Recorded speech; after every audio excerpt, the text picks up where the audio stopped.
Blog Talk Radio. Boa noite, meus amigos. Estamos aqui novamente. Queria começar aqui contando que houve uma fofocagem aí que o site Farol da Democracia estaria ligado a sites abortistas, organizações abortistas. Ora, abortista é a mãe, não tem nenhum site abortista lá, isso tudo é uma fofocagem, eu não sei de onde essa coisa apareceu, mas eu recebi aqui um desmentido formal e eu mesmo sei, né, que o Farol da Democracia não tem nada a ver com o negócio abortista, isso é tudo conversa mole. Então, onde lerem isso aí, saibam que tem fofoca aí no meio, tá bom?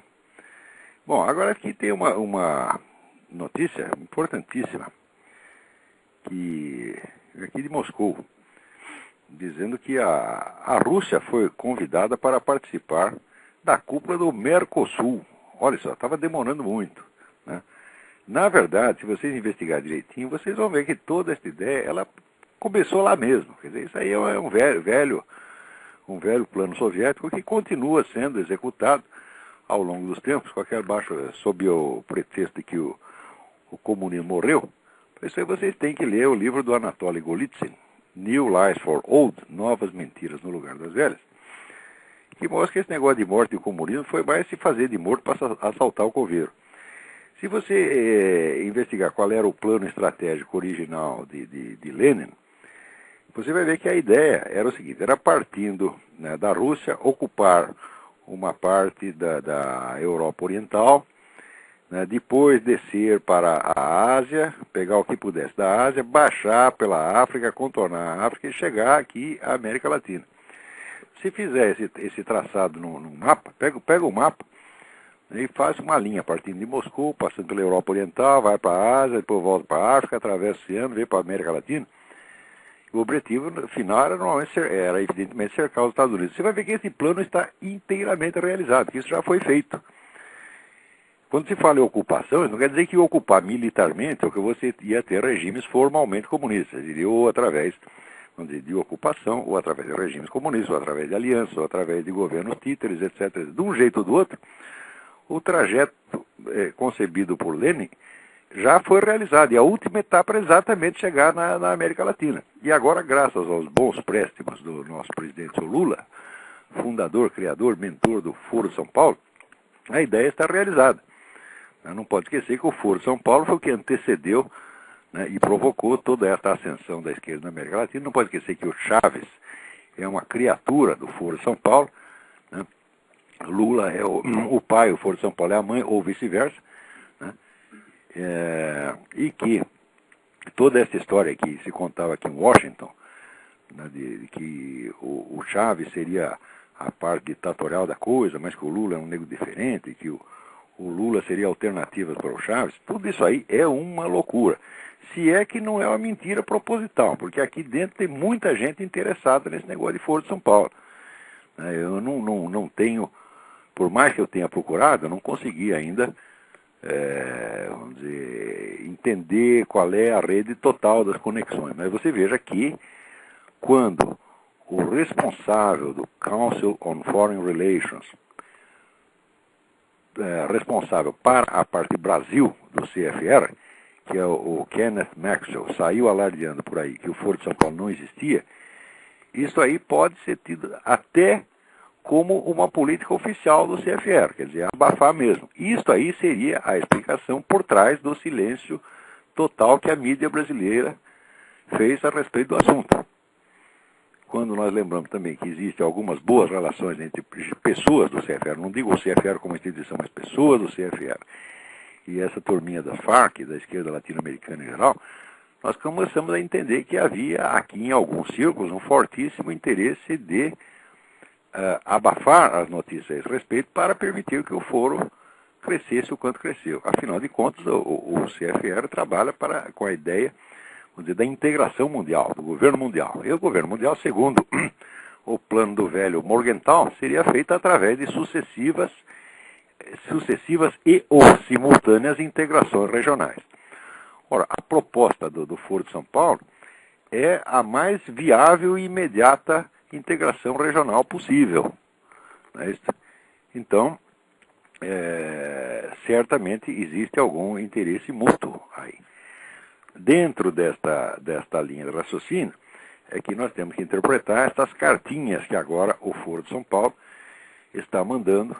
Não são cartas muito elegantes, papel timbrado. Agora o Foro de São Paulo já manda carta até em papel timbrado. Quer dizer, agora já tirou a máscara, já está dando bandeira. Então está mandando carta para os oficiais das nossas Forças Armadas, convidando-os para participar de reuniões em que se discutirá a integração das Forças Armadas latino-americanas. Você sabe lá o que é isso? É esta mesma porcaria que aquele mentiroso do brigadeiro Ferola disse que não foi discutida na Bolívia. Era uma reunião lá de revolucionários para tramar a construção do grande exército revolucionário latino-americano, né, que vai aqui combater o imperialismo americano. O Ferola disse que ele nunca foi lá. Se ele foi fisicamente ou não, eu não sei. Mas diz que ele participou do negócio, participou. Porque para você participar no Congresso, você não precisa fisicamente, você pode mandar o trabalho. A intervenção dele está lá, consta no site oficial do governo da Bolívia. Quer dizer que se ele não foi fisicamente, ele foi pelo menos em espírito de porco, mas que foi. Tá certo? Foi em ectoplasma. Tá certo? Então, ele depois conversou, disse, não, eu estava no Rio de Janeiro, tá, mas quando ele estava no Rio de Janeiro, ele estava no Rio de Janeiro numa outra data. Você vê, nem quando é malandro, não para com essas coisas, né? Diz, não, você esteve lá em outubro. Não, porque em novembro eu estava no Rio de Janeiro. É exatamente assim. Agora, este sujeito veste uma farda das nossas Forças Armadas e há quem o considere um homem digno, impoluto e incriticável, tá certo? Para mim, ô Ferola, tu é um embrulhão como qualquer outro, fardado não, tá certo? Para mim dá na mesma, tá certo? O pior é para a farda, que tem que levar você dentro. Esse é que é o problema, tá entendendo? Então, cuidado que qualquer hora ela te cospe. Então, vocês estão ouvindo umas risadas aqui. Hoje esse programa aqui tem uma plateia local, tem uns brasileiros aqui que vieram visitar, tem um monte de brasileiro aqui. Então eles até podem participar, fazer perguntas se quiser. Então, eles estão distribuindo essas cartas, eu soube disso através de uma mensagem que foi mandada através do Orkut, tá certo? E é uma coisa do oficial do Foro de São Paulo. Quer dizer que esse processo de integração aí eles vão discutir duas coisas, a integração das Forças Armadas e a criação do Parlamento Latino-Americano. Presta atenção que isso aí, em 1990, eu fiz uma conferência na Casa do Estudante do Brasil, sob o título O Fim do Ciclo Nacionalista, em que eu mostrava que, primeiro, a ideia de nacionalismo era a ideia central da história da cultura brasileira. Tudo girava em torno do conceito de nacionalismo. Mas que, devido à evolução das condições do mundo nesse período, o nacionalismo estava se tornando progressivamente inviável e ele ia ser eliminado de um jeito ou de outro. Tá certo? E que eu não acreditava mesmo que o Brasil chegasse até o fim do ano de 2010 ou 2015 como nação soberana. Isso já está acontecendo. Agora, o pior é que vem acontecendo pelas mãos daqueles que se diziam defensores da soberania nacional. Então eles faziam de conta que a soberania nacional estava ameaçada pelo imperialismo americano, tá certo? O qual não está nem ligando para o Brasil, né? Para poder eliminar a soberania por outro lado. Quer dizer, isso é tipo de comunista. Quer dizer, o comunista, quando ele quer cometer um crime, o que ele faz? Primeiro ele acusa outro negro de ter cometido aquele crime. Daí quando está todo mundo olhando para o outro, ele comete o crime e ninguém percebe. Isso aí é clássico, né? É o negócio do Lenin. Xingue-os do que você é, acuse-os do que você faz. Não se esqueçam que, no começo da década de 90, quando se começou a montar o tal do negócio do mensalão, que já por volta de 93, aquele rapaz, o Paulo de Tarso Venceslau, já está denunciando, né? Quando se começou a montar o mensalão, foi também quando se montou o sistema de informações petista, a KGB petista. Ora, quem era o chefe do Serviço de Informações petista? Era o Zé Dirceu. Quem era o chefe do mensalão? Era o próprio Zé Dirceu. E quem era o sujeito que comparecia nas CPIs, com um monte de documento que tinha sido colhido por olheiros, acusando todo mundo de estar construindo um Estado dentro do Estado? Era o próprio Zé Dirceu. Isso quer dizer, bastava uma empreiteira soltar uma graninha para um deputado, e ele dizia que aquilo era um golpe de Estado, que já estava montando um Estado dentro do Estado, que era uma gigantesca conspiração. É claro que não era, né? Mas a própria desproporcionalidade da retórica dele já mostrava que alguma coisa estava escondendo. Estava escondendo o quê? Já era o mensalão. Quer dizer que Então, é o famoso acuse-os do que você faz. E depois se adota esta mesma tática em escala maior, dizendo, olha, a América Latina corre um grande perigo, porque os americanos vão invadir tudo, vão tomar tudo, estão ameaçando a nossa soberania. Enquanto isso, eles mesmos já estão desmantelando completamente, né, a soberania através desse negócio de parlamento latino-americano, integração das forças armadas, o diabo. Então, é assim mesmo que esses caras fazem. Olha, essa gente não é para você acreditar nunca, nunca, nunca. Eu digo isso por quê? Porque eu sou um trouxa e acreditei nesses caras.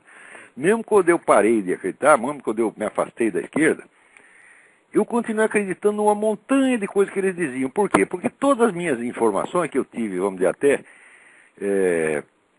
digamos, desde a adolescência até os 25, 26 anos, vinha tudo dessa fonte. Então eu tive mais de 10 anos para encher minha cabeça de merda, tá entendendo? E, pô, para eu tirar, olha, eu sei de maior quantidade de papel higiênico que foi preciso e a trabalheira que deu, né? Que eu estou aí como é que diz, em crises diarreicas até hoje, né? E cada vez eu descubro que qualquer coisinha, por mais mínima que seja, que eles digam, que você acredite, você está sendo feito de trouxa. Esses caras são mentirosos compulsivos, mentirosos 24 horas por dia. Sempre quando diz alguma coisa que é verdade, ele diz um pedacinho de verdade porque tem uma mentira maior por trás. Então, a análise que eu fiz no começo dos anos 90, de que o nacionalismo brasileiro estava no fim, ela está se cumprindo inteiramente. Porque quando você começa a usar o próprio nacionalismo, veja você começa a exaltar sentimentos nacionalistas para alertar as pessoas contra um inimigo, os patriotas brasileiros, contra um inimigo inexistente, ao mesmo tempo que você mesmo já está realizando o crime que você atribui a esse inimigo, e ninguém percebe isso, isso quer dizer que o nacionalismo brasileiro perdeu força intelectual, quer dizer, é um nacionalismo de gente burra, tá certo? E que, naturalmente, vai mais facilmente entregar o país para o inimigo do que defendê-lo, porque nem sabe onde está o inimigo. Quando falavam, por exemplo, esse negócio de imperialismo americano, americanos tomando a Amazônia, tá, bom, de fato tinha americano na Amazônia, só que quando você vê é tudo funcionário da ONU. Ou funcionário da ONU, ou dessas ONGs indigenistas, né, subsidiadas aí por Jorge Soros e outros camaradas, né, que objetiva a juntar várias tribos de índios, convencê-los de que eles são uma nação independente, e daí separa um pedaço do território. Tá certo? Isso aí é um plano da ONU. A ONU sempre apoia isso aí, apoia, incentiva e ensina os índios a fazer esse truque. Né? E daí quem leva a culpa? Os americanos. Tá certo? É sempre assim, é culpa do gringo, porque na cabeça de brasileiro, tá certo? É assim, o sujeito falou uma língua que ele não entende, ele já acha que é gringo. Então gringo é tudo americano. Então estrangeiro é gringo. Né? Agora, o que de fato existe essa ameaça amazônica, só que não vem dos Estados Unidos, vem de ONU e vem dessas ONGs todas esquerdistas, todas elas, 100%. Então, exatamente, esse pessoal da esquerda está fazendo isso, está desmantelando a nossa soberania, roendo aí o nosso território e acusando os outros de fazer isso ao mesmo tempo. Né? E o povão idiota acredita. Né? Outra, para você ver como é esse negócio de mentira, né? Veja essa uma notícia que acabou, né, de chegar aqui.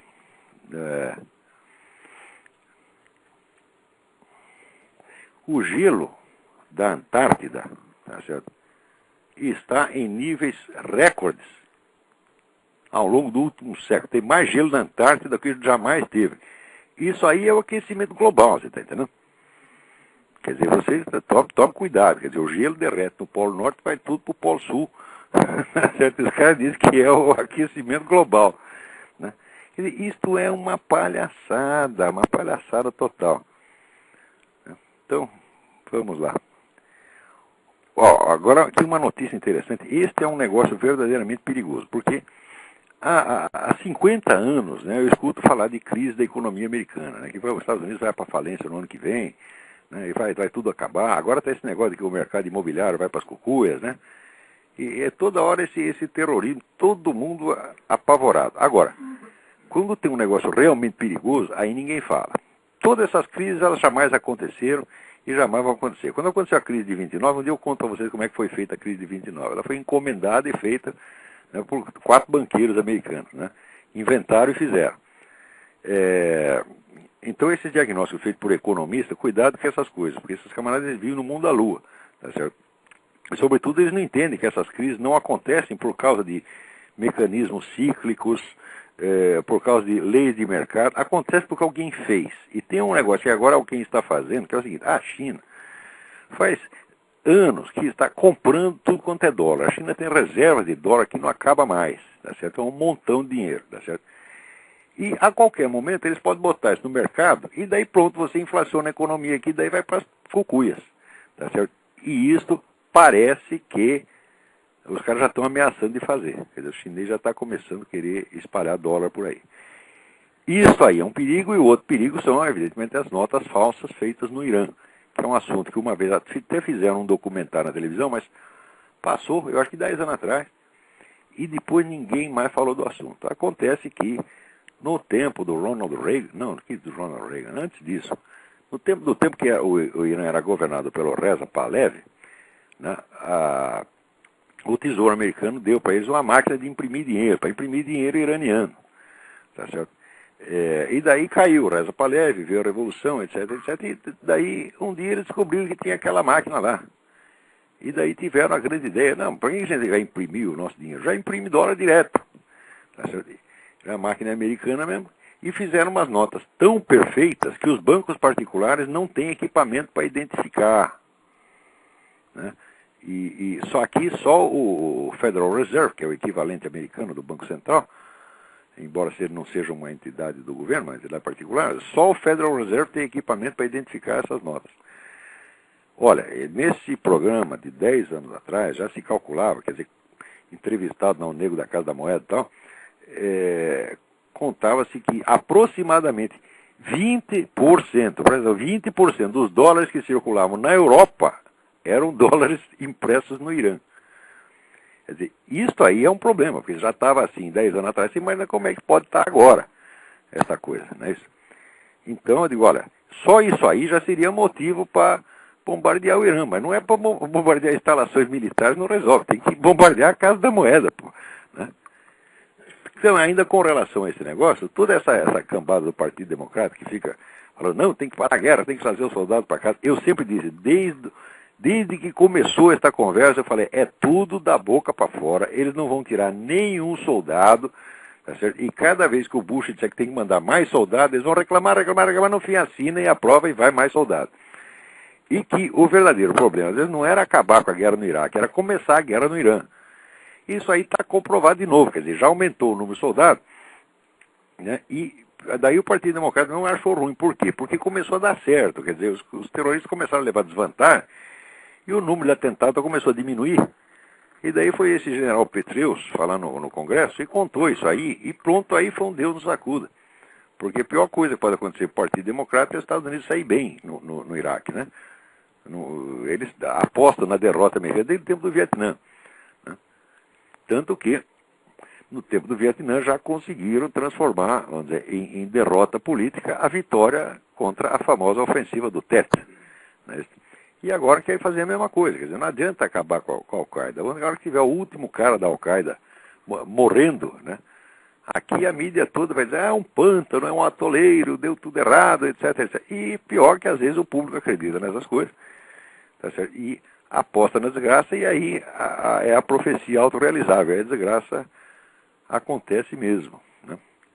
Agora, enquanto isso, né, aí no Brasil, né, alguém me diz aqui que 11 exemplares do livro A Maldição de Deus sobre o Homossexual foram recolhidos na tarde desta quinta-feira por cumprimento mandado de busca e apreensão em bancas de Campo Grande. O juiz da Vara de Direitos, olha que bonito, Vara de Direitos Difusos, Coletivos e Individuais Homogêneos. Você sabia que existia esse negócio? É bonito pra caramba. Vou até ler de novo. Direitos Difusos, Coletivos e Individuais Homogêneos. Eu também quero.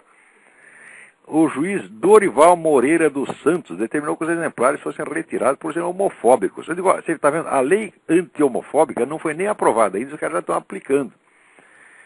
Quer dizer, que isso aí é uma tática de você criar um fato consumado. Quer dizer, você tanto fala daquilo que parece que já está proibido por lei. E daí o juiz exerce esse negócio de censura e vai lá e tira os livros de circulação. Agora, se tirar esse livro porque é anti-homofóbico, tem que tirar a Bíblia também, porra, tá entendendo? E Peraí, tem gente na linha aí. Mas deixa eu acabar de comentar essa notícia aqui. Então, o pedido de apreensão partiu da Defensoria Pública, por considerar que o livro estimula o preconceito e incita a violência. Agora aqui, ó, aqui o seu, como é o nome do idiota aqui? Dorival Moreira dos Santos. Ó aqui, seu Dorival. Eu desafio você a me mostrar que um único homossexual no Brasil foi agredido por alguém por motivos religiosos. Quer dizer, o sujeito leu a Bíblia, falou, tem que dar umas porradas nesses caras, e saiu batendo, né, em gay pela rua. Não é porque eu já vi a gay ser agredido por skinhead, tá certo? Por bandido que ia assaltá-lo, tá certo? Por proxeneta. Agora, você já viu algum pastor protestante, algum sujeito devoto, né? Esse cara fica o dia inteiro rezando, né? E diz, agora eu vou fazer minha devoção, vou dar umas porradas num gay.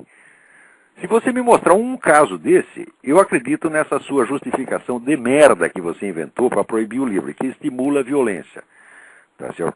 Nenhum discurso religioso contra o homossexualismo estimula violência nenhuma. Por quê? Se a religião cristã é contra a homossexualidade, ela é muito mais contra, tá certo? Bater nas pessoas ou matá-las. Tá certo? Quer dizer, não vejo onde você pode achar essa justificativa. Então, fica aí desafiado. Estimula a violência o caralho. Isso é uma conversa mole sua. Você é um cara preconceituoso, anticristão. Tu tá afim de botar cristão na cadeia pelo fato de ser cristão e agora inventou essa desculpa de que estimula a violência. Se estimula a violência, me prova que estimula a violência. Me prova que alguma agressão a gay foi motivada, tá certo, por crença religiosa. Se você me mostrar uma, olha, aqui tem um sujeito devoto, bom cristão, ele vai lá na igreja, reza, confessa, comunga, tá certo? Paga lá os seus dízimos, lê Bíblia o dia inteiro, e por causa disto ele decidiu bater num gay ou até matá-lo. Se você não me mostrar um caso, como você não vai mostrar nenhum, eu vou dizer que tu é um charlatão, filho da puta, que tu não tem direito de ser juiz, que tu tem que ser tirado desse cargo a pontapé, e se arrumar um emprego de frentista num posto de gasolina, já é muito favor com essa cabeça que você tem. Se quiser me processar por isso, processo que eu provo que você está com charlatanismo aí. Vamos lá. Agora tem alguém na linha, vamos ver. Alô? Alô? Boa noite, doutor Olavo. Boa noite. Aqui é Daniel, de São Paulo. Oi, Daniel, tudo bem? Eu queria comentar sobre essa história dos dólares. Sim, sim. Realmente, eu fiz uma pesquisa bem informal a respeito do assunto, né? Eu não consegui documentar, mas o que é divulgado até certo ponto pelo governo americano é que existem muitos programas de falsificação de dólares ao longo do eixo soviético, né? E hoje o chinês. Então a Coreia do Norte hoje é um dos países que mais imprime. Agora parece que ninguém faz isso com a perfeição do Irã, porque a máquina é dos americanos mesmo, você está entendendo? Veja o que acontece. Quando caiu Saddam Hussein, todo mundo dizia, não, mas a culpa é dos americanos mesmo, que eles ajudaram o Saddam Hussein. Olha, o americano ajuda todo mundo que não presta, e depois os caras se voltam contra ele mesmo. Quem foi que botou o Fidel Castro no poder? Foi o governo americano, porra. Você está entendendo? Agora, quer dizer, o americano pode ser acusado de burrice, de criar cobra. Quer dizer, você ajuda todo mundo que não presta. Só que a indústria soviética existe. A indústria soviética é constituída de 50% de capitalismo clandestino e outros 50% de dinheiro americano. Era tudo uma farsa. Se não fosse os americanos, a União Soviética já teria parado de existir na década de 30. Né? E a China, então? O que choveu de dinheiro americano lá que está alimentando a economia chinesa? Então eles ajudam o chinês, ajudam o russo, ajudam o Fidel Castro, ajudam os iranianos, ajudaram o Saddam Hussein também, o cara do Al-Qaeda, ajudaram até o fulano do Al-Qaeda, o Bin Laden. Quer dizer, olha que o problema do americano não é o mal que ele faz, é o bem. Tá? Porque faz o bem para quem não merece. Tá? E depois se ferra todo. Então, olha, por exemplo, lá no Iraque, eu achava que os americanos deviam fazer o seguinte, devia ir lá, faz um estrago, mata todo mundo, mata o Saddam Hussein e sai correndo, deixa eles, devolve o país para a Idade da Pedra. Se fizer só o malefício, ninguém ia reclamar. Tá certo? Agora, como quer ajudar também, daí fica todo mundo revoltadinho. A vida é assim, você tá entendendo? Você pega o sujeito, dá uns tapas nele, ele começa a gostar de você. Daí você pega, leva o cara para o hospital, fica com dor, pronto. Ele vai subir em cima de você e falar mal. A vida, infelizmente, é assim. Doutor, eu gostaria que o senhor comentasse a respeito da atuação dos governos internacionais na África, na resolução, ou continuação dos conflitos Isso é um que existem lá? isso é um bando de criminosos, porque todo mundo está vendo o que está acontecendo lá, tá certo? Esse genocídio na África jamais parou, é uma coisa horrorosa, e é sempre, no caso, é matança de cristão. E ninguém faz coisa nenhuma. E todo mundo, agora vamos fazer uma reunião, vamos discutir aqui a discriminação, o racismo, etc, etc. Não, o que eles fizeram? Teve aquela reunião de Durban, eles discutiram o racismo, é um problema gravíssimo. Daí chegaram à conclusão que Israel é racista. Né? Escuta, tem alguém na cana em Israel por causa de ser de outra raça? Né? Quantos negro, branco, alemão, o judeu matou? Resposta, nenhum. O judeu só leva porrada, tudo que tá lá. Na França, toda hora, tem um judeu apanhando na rua. E ele que é o racista, os caras estão tudo louco. Agora, quando acontece um genocídio desse mesmo, todo mundo fica falando, mas ninguém faz nada. Não faz por quê? Porque vai pisar no calo de pessoas interessadas. Entendeu? Daí vai pisar no calo do movimento comunista internacional, vai pisar no calo desse governo radicais islâmicos, e aí ninguém quer. A perseguição e matança de cristãos na China, por exemplo, é um negócio que não para, é o tempo todo. Toda semana eu pego aqui notícia, mais um pastor protestante preso, mais um padre preso, mais um sacristão, não sei o que, preso. É uma coisa horrorosa, o preso e morto. E no Sudão, também a mesma coisa. Agora, e no Vietnã? O Vietnã, a perseguição à comunidade católica, daqueles famosos montanhares, continua até hoje. E até hoje foge gente do Vietnã, né? Por causa de perseguição. Agora, você acha que a ONU foi feita para proteger direitos humanos? A ONU é uma comedeira filha da mãe, você está entendendo? A ONU é um instrumento da subversão comunista internacional, sempre foi. Eu não sei o que os Estados Unidos estão fazendo lá. Aliás, está até sei. Os Estados Unidos está lá para dar a cara a tapa. Está entendendo? Por quê? O americano não acredita que existe gente ruim. É um negócio... Agora eu moro aqui, eu conheço esse povo. Esse povo é de uma benevolência e, como é que se diz, de uma credulidade, assim, com relação à bondade. Impressionante, eles acham que todo mundo é bom. Eles acham até que eu sou bom, rapaz. Vê se pode. Não vou. E como tem ido o seu projeto de divulgar a questão da América Latina e do Brasil? Olha, eu faço o barulho que posso. Eu vou nos lugares, eu falo, tenho contato, mando as cartinhas, mando as notícias, traduzo meus artigos para o inglês. Fico em inglês de merda, mas é inglês. Pelo menos eu acho que aquilo é inglês, eu não sei, né? Eu faço o que eu posso, mas os meus recursos aqui são limitados. É muito limitado, porque estou só eu sozinho, tá? Eu, minha mulher, meus filhos, tá? Não tem aqui uma secretária, tá? Enquanto isso, está aí um monte de ONG petista cheia de dinheiro, né? Para fazer besteira. Agora estão aqui, tem umas ONG petista, comunista aí, juntando os brasileiros residentes nos Estados Unidos para fazer campanha para soltar 5 espiões cubanos. Ora, porra! Quer dizer, está morrendo 50 mil brasileiros por ano por causa de Farc, PCC e não sei o quê, e esses canalhas tipo Quartinho de Moraes estão preocupados com 5 espiões cubanos. E mobilizando o brasileiro para defender esses caras.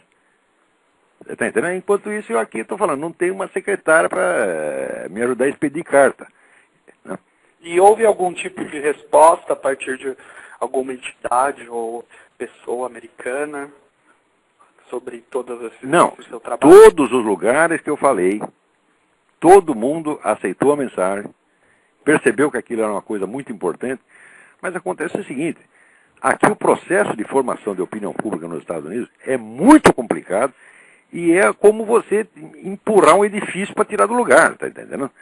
Precisa muito esforço e muita gente. Quer dizer, qualquer opinião que você queira fazer chegar até o parlamento, criar uma discussão, se você quer criar uma discussão no parlamento, você precisa ter umas 20 ONG pressionando aquilo, você precisa fazer conferência de imprensa, você precisa publicar livros, você precisa publicar jornal, mandar newsletter para todo mundo, chamar os caras para conversar. Ora, isso é uma trabalheira infernal, você está entendendo? Então você veja aqui se você for pegar esses think tanks, essas ONGs, né, tanto republicano quanto democrata, são milhares. Tá, e elas, quando querem mudar alguma coisa, elas se juntam para isso. Agora, eu sozinho, quer dizer, eu sou uma titica de galinha nesse conjunto.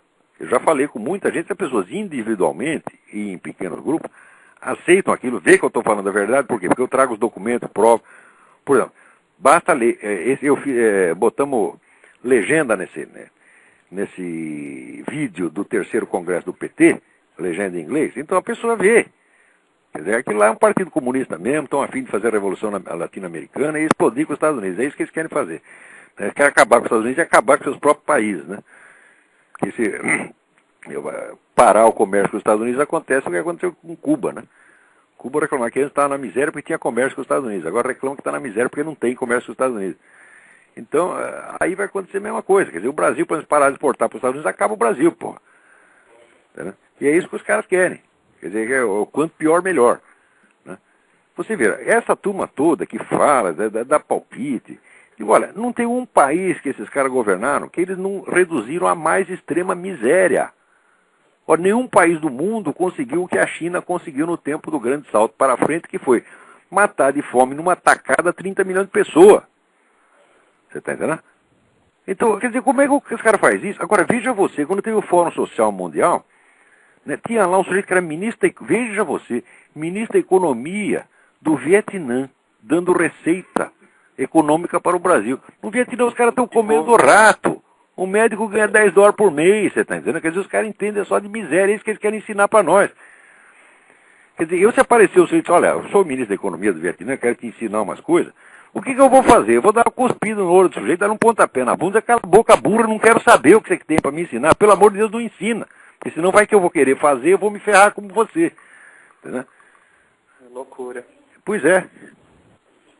É aquele negócio, vai por mim que você se ferra. Tá entendendo? Esse conselho dos caras é assim. Eles querem ensinar pra gente como é que faz. A China só sobrevive graças a dinheiro americano, meu Deus do céu. Quem é que não sabe disso?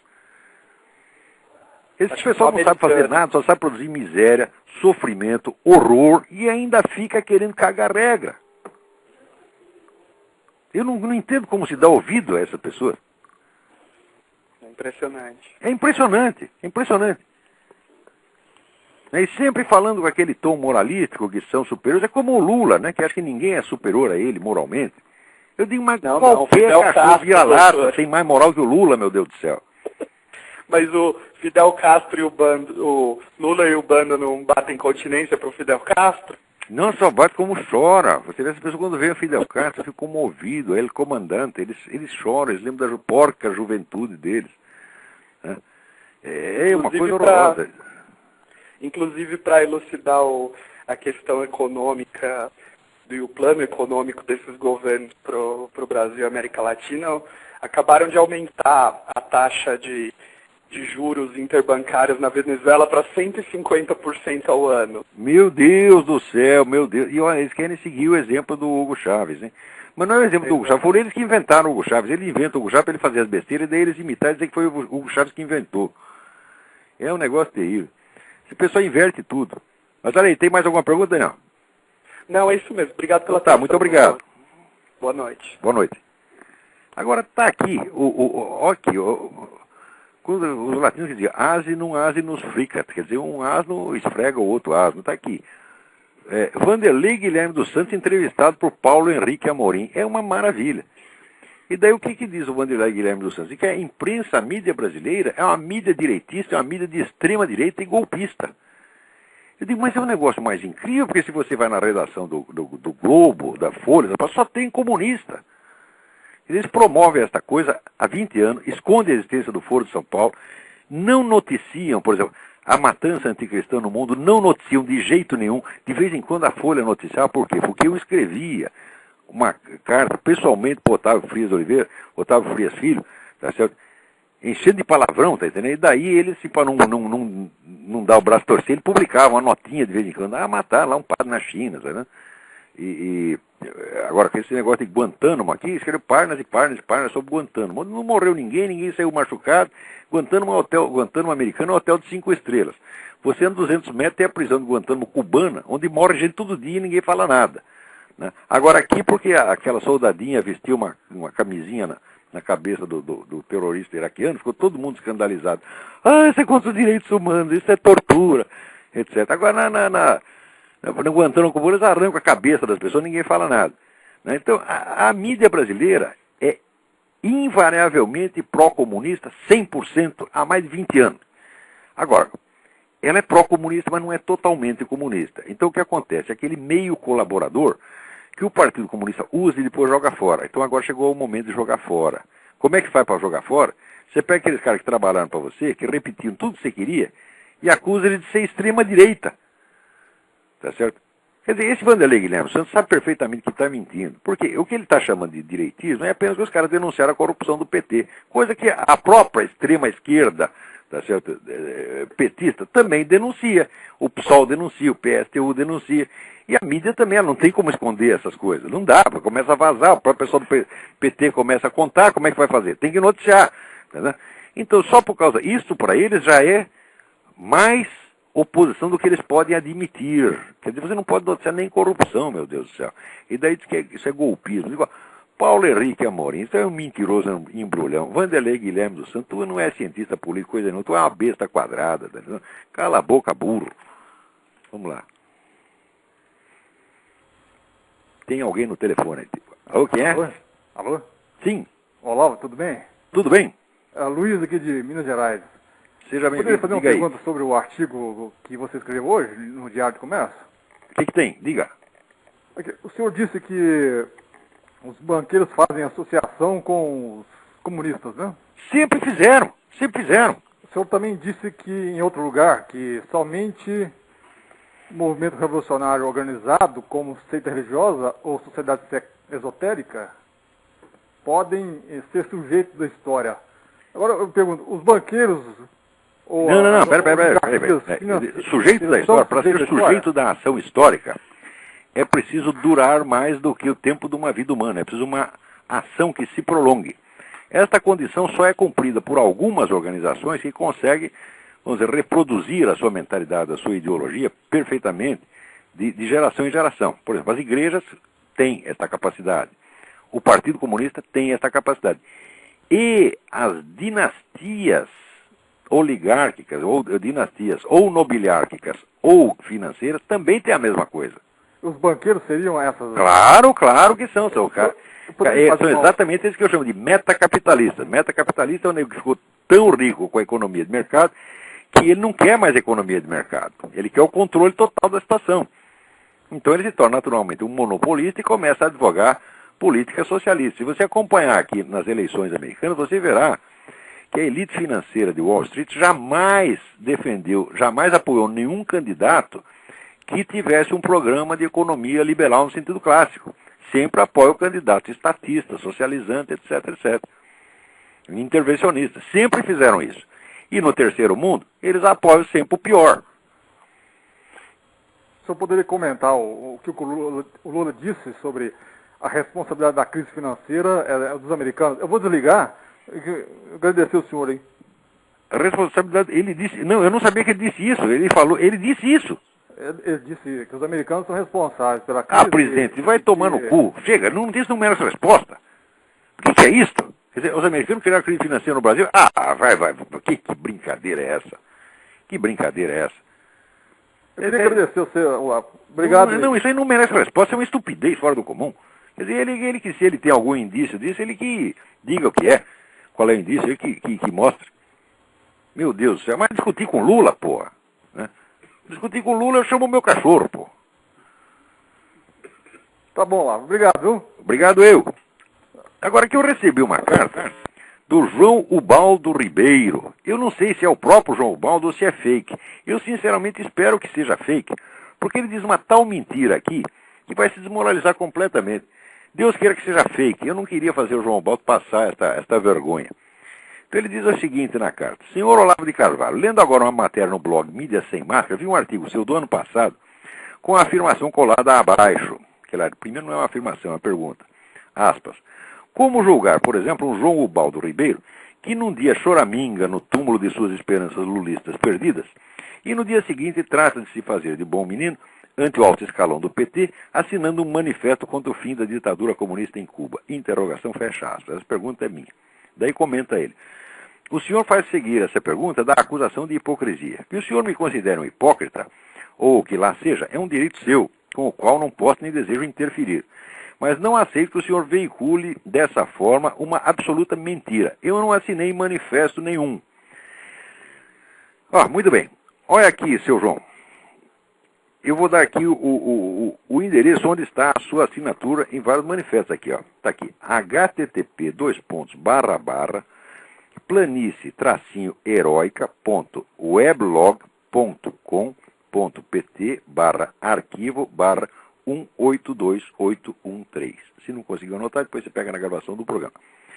Também tem aqui, manifesto exige respeito à soberania de Cuba. É desse manifesto que eu estou falando. Tá certo? Está aqui no http://www.andes.org.br/imprensa/últimas/contato-view.asp key igual 4172. Vai lá que você vai ver a sua assinatura. Tá certo? Depois tem a assinatura do homem, né?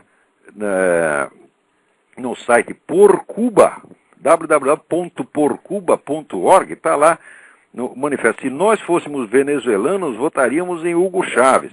Está lá a assinatura do homem. Olha, se alguém mentiu aí, se você não assinou nada e estão pondo o seu nome aí, vai reclamar com seus coleguinhas, seu puxa-saco de comunista. Tu vive puxando o saco deles e eles espalham que você assinou o negócio e você vem falar mal de mim? O que é isso? Né? Esse negócio de mentir não é comigo não, é com essa curriola do qual você puxa saco, esses que são os mentirosos. Então, se eles botaram o seu nome lá sem a sua autorização, meta o processo neles e quer saber, não me encha o saco, vá a merda. Muito bem. Agora aqui, um rapaz me pergunta, se for mesmo verdadeiro comparecer, a notícia que chega abaixo, mais as atas do Foro de São Paulo, não são suficientes para derrubar um presidente, e coloca aqui a notícia da morte do chamado Negro Acácio, o chefe das Farc, que era o sócio do Fernandinho Beiramar. Olha, essa história do Negro Acácio e Fernandinho Beiramar, seria mais que suficiente para derrubar um presidente se a verdade por si derrubasse o presidente. Mas acontece que a verdade por si não tem esse poder. Alguém tem que fazer isso. Quer dizer, alguém tem que mover um processo, alguém tem que juntar essa documentação. E o Arquivo juntar a documentação do Foro de São Paulo. Tá certo? E mais o discurso do Lula em 2 de julho de 2005, e mais este vídeo do PT, eu acho que está mais do que provado que este presidente é cúmplice do assassinato em massa de brasileiros, porque a Farc vem treinando essa gente do PCC e do Comando Vermelho para matar brasileiro.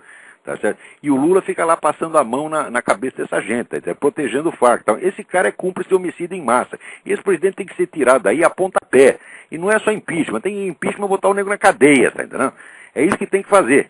E não é por questão de corrupção, não é estou falando por homicídio em massa, praticado pelo PCC com a ajuda da Farc e cumplicidade ao menos passiva do seu presidente da República, que sabe de tudo isso há muito tempo. Tá certo? Então, elementos suficientes? É claro que tem. Agora, digo, se tivessem divulgado isso aqui, essas coisas que na época da eleição de 2002, eu já alertava o pessoal quanto a isso, fiz chegar isso até a liderança do próprio PSDB, através do Denis Rosenfield, o pessoal estava sabendo de tudo isso. Daí decidiram fazer lá num programa na propaganda eleitoral, decidiram fazer uma perguntinha, não sobre isso que eu estou falando, mas sobre os 5 milhões de dólares que teriam ido, tá certo, das Farc para o PT. Porque o pessoal só pensa em dinheiro. Eu digo, estão matando 50 mil brasileiros, ninguém liga. Diz, pegou 5 milhões de dólares. Isso não pode. Tá certo? Então, não usaram o meu material, usaram o material da Veja, que era uma conjetura em torno do dinheiro que teria vindo das Farc para o PT. Daí o Tribunal Eleitoral, vendo que não tinha prova daquilo, mandou os caras calar a boca. E eles calaram a boca e ficaram bonzinhos. Agora, o que eu estou falando não é conjetura, isso aí são documentos oficiais assinados pelo seu Lula, é discurso feito pelo seu Lula, tá certo? Quer dizer, é só juntar os fatos. Eu falo, não precisa acusar de corrupção o sujeito que está culpado de cumplicidade, ao menos passiva, em homicídio, caso de homicídio em massa. O sujeito é um traidor da sua pátria, está ajudando os assassinos do seu povo, e você ainda vai se preocupar se ele pegou 5 milhões de dólares ou 50 milhões de dólares, que pega o dinheiro e enfia no cu, tá entendendo? O que importa é o seguinte, é que existe uma gradação de valores, a vida humana vale mais do que qualquer dinheiro, está entendendo? E são 50 mil vidas humanas que estão sendo tiradas por ano e ninguém está nem ligando. Tá certo? E esse pessoal que finge que faz oposição, que só fica acusando o outro que pegou dinheirinho, e que às vezes não tem nem certeza disso, prefere conjeturar em torno de dinheirinho, em vez de ver o fato arquiprovado da matança de brasileiros. Então, esse pessoal também não tem dignidade, tá entendendo? Quer dizer, o Brasil, acho que todo mundo aí perdeu a vergonha na cara, tá entendendo? Só quem ainda tem vergonha é cidadãos isolados que não podem fazer nada, tá certo? Então, vamos lá. Parece que tem outra pessoa na linha. Alô? Alô? Desliga porque a ligação tá ruim, não entendo o que o jeito fala, só fica... muito bom, agora você quer ver, eu estava falando agora mesmo desse negócio comentando aqui com meus amigos, que tem essa famosa política de redução de danos, né? E assim, de que a melhor maneira de você diminuir o consumo de droga é ensinar o nego a consumir droga, né? Então você ensina, ó, meu filho, você cheira, né, cheira com canudinho, né, não usa dinheiro enrolado, né, toma pico assim assado, não usa a agulha do outro, e daí vai tudo correr bem. E daí fica todo mundo tranquilizado de que você pode consumir drogas, né, com um risco menor, e pronto. Daí todo mundo consome droga, e isto é feito para reduzir o consumo de drogas. Quer dizer, é claro que só um jumento pode acreditar numa coisa dessa. Mas veja você o que está acontecendo, né? Você junta, por um lado, a política de redução de danos com relação à droga, e junta esse antitabagismo histérico, psicótico que está aí. O que acontece? No Canadá, a molecada, adolescente, já consome muito mais maconha do que cigarro. Estão todos convictos de que cigarro faz mal. E maconha não, maconha é um negócio inocente. Então o consumo de maconha já ultrapassou o consumo de cigarro no Canadá. Está vendo o que vocês conseguem? Agora, vamos dizer o quê? Que essa política é errada, que foi um erro de cálculo? Não foi um erro de cálculo, foi um cálculo muito preciso, porque o que vocês queriam era isso mesmo. Essa turma que inventa essas políticas é tudo sócio de traficante, tá entendendo? E quer a liberalização das drogas, por quê? Porque isso vai premiar todos os narcotraficantes, e todos eles vão virar capitalistas, né, decentes, legais, do dia para a noite. E pior, o tráfico clandestino vai continuar. Porque não é o fato do comércio ser legal que impede que haja um comércio ilegal ao mesmo tempo. Por exemplo, no Brasil não é proibido você comprar cigarro nem fabricar cigarro. E vai ver um cigarro paraguaio que entra aí por bar do pano. Então eles vão ter o comércio legal e mais o comércio ilegal. É um negócio da China. Por que você acha que o Jorge Soros está comprando tanta terra na Bolívia? Porque ele viu que o negócio é bom e ele falou, eu também quero, porra. Você está entendendo? Agora, todas as pessoas, você vai acreditar que essa turma quer acabar com o narcotráfico? Que estão preocupados com a juventude, que está correndo risco. Mas você está preocupado com a juventude, você não ensina ela a tomar pico, porra. Né? Se o meu filho chegar para mim e dizer, pai, como é que eu tomo um pico em segurança? Eu digo, pico eu não sei, mas a porrada eu sei porque tu vai tomar já. Você está entendendo? E pronto, graças a Deus não acontece. Olha, tenho 8 filhos, jamais nenhum teve problema de droga. Nada. Todos eles sempre deram risada disso, acharam uma palhaçada. E acho mesmo. Eu acho que droga é coisa para sujeito de miolo mole, tá entendendo? Sujeito fraco, covarde, bundão, você tá entendendo? E olha, esse negócio de droga é tão interessante. Olha, se juntasse um monte de velhinha fazendo crochê, você tá, e eu acho mais emocionante do que o sujeito consumir droga. Porque droga não está acontecendo nada. E as velhinhas fazendo crochê, alguma coisa estão fazendo. Agora, a droga é tudo que acontece na sua cabeça. Quer dizer, você mesmo está olhando lá a sua merda mental, não está acontecendo, pô, nem você está emocionadíssimo. Quer dizer, é uma besta quadrada mesmo, né? Muito bem. Então, vamos lá. E eu acho que... aliás, falando nisso, deem uma olhada aqui. Falando nesse negócio de redução de danos, deem uma olhada na página www.Associación Antidroga. Associação é em espanhol com S só. Associacionantidroga.org.ar, Argentina. Tem um artigo do presidente da Associação Antidroga da República Argentina, Cláudio Izaguirre, sobre esse negócio da redução de danos, e ele chama isso de genocídio silencioso. E chama com toda a razão, tá? Muito bem, tem todo o meu apoio, seu Cláudio Izaguirre. Né? E se quiserem saber o negócio dessa molecada que está fumando mais maconha do que cigarro, tem um artigo da Megan Fitzpatrick na Can West News Service. Can West, CANWEST, News Service. Procure que vocês vão achar esse negócio lá. É uma matéria extensa, não vai dar para eu ler toda aqui, mas vale uma consulta. Né? Agora, recebi uma carta aqui também, me lembrando de uma coisa que aconteceu 30 anos atrás. Houve aquela crise, aquela encrenca entre o presidente Geisel e o general Silvio Frota. O general Silvio Frota achou que do jeito que as coisas estavam indo, Diz, daqui umas décadas os comunistas vão estar de volta e estar dominando tudo. E ele estava com toda a razão. Eu considero o general Ernesto Geisel uma besta quadrada. Por quê? Porque é o sujeito que inventou 180 estatais, criou um monte de cabide de emprego, só deu prejuízo, inventou aquela porcaria daquela usina nuclear de Angra dos Reis. Ele não queria fazer a usina com os americanos porque estava com birra os americanos. Daí contratou o alemão fez aquela usina que só serve para afundar, nunca funcionou. Tá certo? Depois se meteu naquele negócio de ajudar Cuba a invadir Angola, para matar a gente, tá entendendo? E no fim ainda botou lá o general Figueiredo. O general Figueiredo era um boa gente, tá entendendo? Mas acontece que ele não tinha cabeça para esse negócio, tá entendendo? E no fim o general Figueiredo entregou tudo de volta para os mesmos caras que tinham saído de lá no tempo do João Goulart. Assim não dá, porra. Quer dizer, é muita burrice. Outra coisa, o regime militar tinha que ter acabado no dia seguinte no mandato do presidente Médici. Tá certo? Que pelo menos do ponto de vista econômico e administrativo foi um grande presidente. Saiu de lá com mais de 80% de aprovação. Na última semana de governo tinha 80% de aprovação. Não é que nem o Lula que tem 80% na primeira semana, não. Tá certo? Então, quer dizer, qualquer sujeito, se o Médici pegasse o gato dele, se só esse aqui é candidato a presidente da República, todo mundo votaria no gato, tá entendendo? Então, era hora de acabar o regime militar, ir para casa e restaurar a democracia. Mas daí entra seu Ernesto Geisel Figueiredo e diz, eu também quero. Tá certo? E prolongaram aquela porcaria inutilmente. Então, quer saber, o Silvio Frota tinha toda a razão. E vou escrever sobre isso, eu tenho o livro dele aqui. Vou pegar lá os trechos onde ele prevê exatamente o que aconteceu depois. Na época, eu que era uma besta quadrada, porque eu não falo só mal dos outros, também falo de mim, né?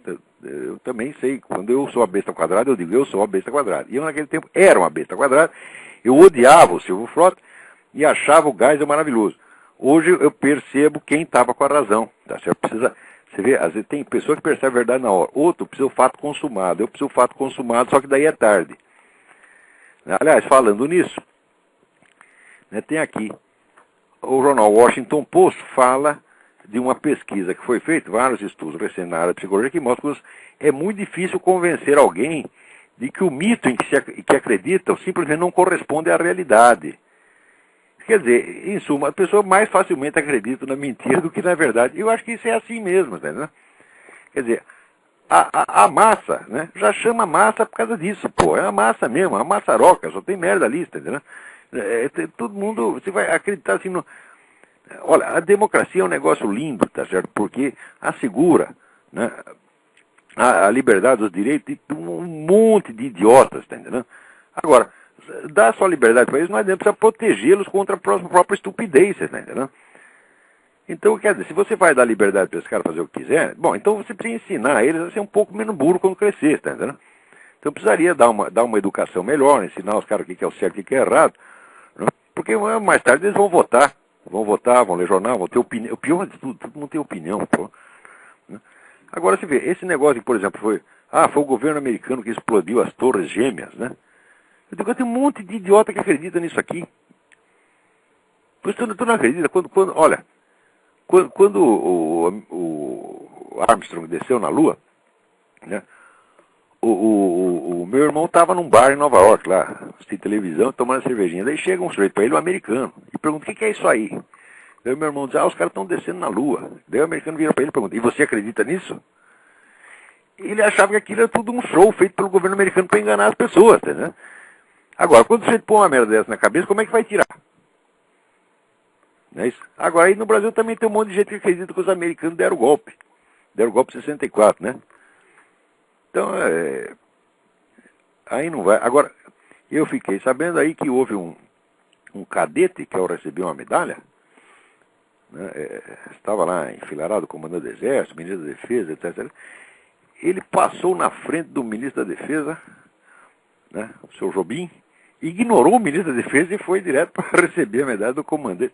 Fez muito bem, no seu nome desse cadete está de parabéns. Porque esse Nelson Jobim não vale o que come. Nelson Jobim é o nego que inventou 2 artigos da Constituição e botou lá escondido dos outros. Tá certo? Que esse sujeito eu não aceitaria como porteiro do meu prédio. Você tá entendendo? Agora, para ser ministro da Defesa, ministro da Suprema Corte, mas o que é isso? Olha a cara do Nelson Jobim. Tá certo? Olha bem a cara dele. E aquele, você compraria um carro usado desse sujeito? Eu digo, mas nem um velocípede. Eu não confio nele para nada. Um sujeito capaz de enganar um país inteiro, inventando 2 artigos na Constituição escondidos, como é que é para acreditar? Então, olha, ignorá-lo já é bondade demais. Tá certo? Porque não dá para você dar um pontapé na bunda do sujeito e ignorá-lo ao mesmo tempo. Eu daria mal pontapé na bunda, mas não sendo possível isso no momento, tá certo? O cadete fez o que podia fazer, quer dizer, ignora o desgraçado, mostra o seu desprezo, que é tudo que ele merece. Então, com isso, chegamos aqui ao fim do nosso programa. Muito obrigado a todos e até a semana que vem.